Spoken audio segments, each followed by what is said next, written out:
मंगळवारी सकाळपासूनच सिंधुदुर्ग जिल्ह्यासह कणकवलीत वादळी वाऱ्यांसह पाऊस कोसळतोय। अशातच नद्यांच्या पाणी पातळीत वाढ झाली आहे।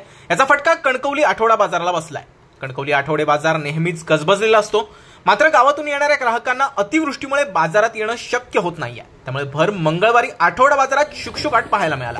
त्यामुळे भाजी विक्रेते आणि फळ विक्रेते तसेच अन्य विक्रेत्यांचं मोठं नुकसान झालंय।